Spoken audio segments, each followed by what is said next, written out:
Kia ora, boys and girls. To read you a book called The Other Side, and it's by Jacqueline Woodson.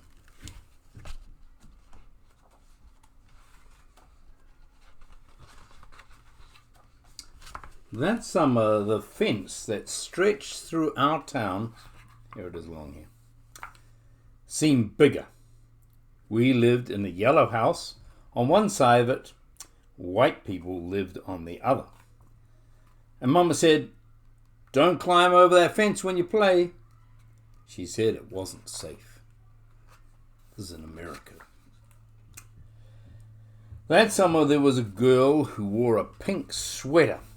Every morning she climbed up on the fence and stared over our side.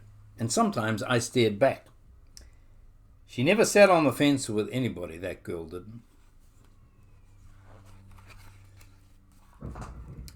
Once when we were jumping rope, like skipping, she asked if she could play, and my friend Sandra said no, without even asking the rest of us.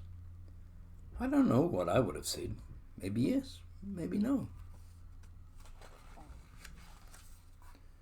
That summer, different fashions back then, wasn't it? That summer, everyone and everything on the other side of that fence seemed far away. When I asked my mama why, she said, "Because that's the way things have always been." Sometimes me and Mama went into town. I saw that girl with her mama. She looked sad sometimes, that girl did. "Don't stare," my mama said. "It's not polite." It rained a lot that summer, kind of like Auckland. On rainy days, that girl sat on the fence in a raincoat. She let herself get all wet and acted like she didn't care. Sometimes I saw her dancing around in puddles, splashing and laughing. It's fun, isn't it? Mama wouldn't let me go out in the rain. "That's why I bought you rainy day toys," she said. "You stay inside here where it's warm and dry and safe." But every time it rained, I looked for that girl, and I always found her somewhere near the fence.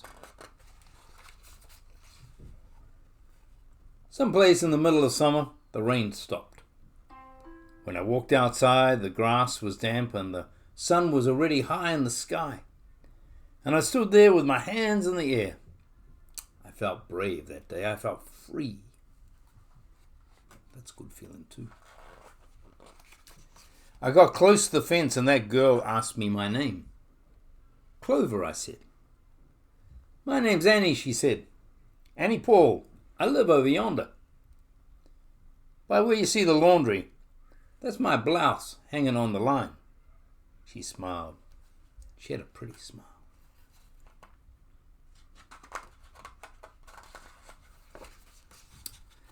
And then I smiled and we stood there looking at and smiling at each other.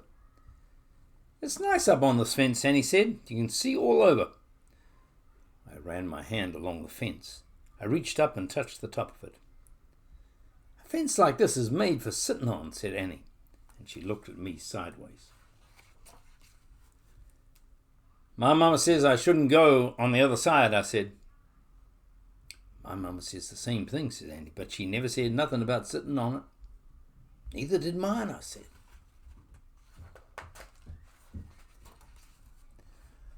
That summer, me and Annie sat together on that fence.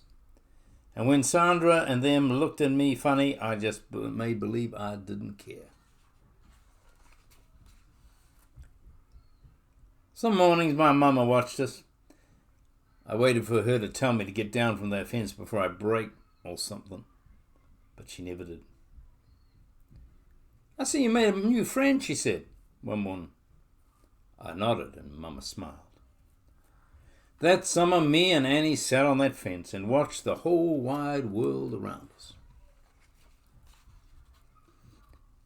One day, Sandra and them were jumping rope near the fence and we asked if we could play. "I don't care," Sandra said. And when we jumped, Sandra and me were partners the way we used to be. When we were too tired to jump anymore, We all sat up on the fence, all of us in a long line.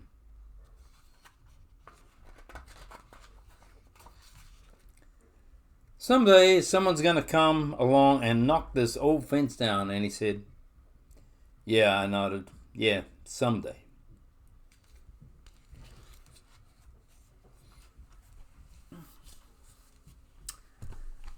This is a clever story, a nice story. It's about racial divisions, and certainly back in the American South in the old days and still today, there's divisions, fences between people. And these two girls out of there smiling and in this way went and sat on that fence in the hope that one day it would break down. And part of being a Christian, I believe, is breaking down fences, barriers between people, erected often due to prejudice, often due to ignorance, often due to misunderstandings. Hopping over, breaking down, sitting on fences. Things to do. Have a great week. See you.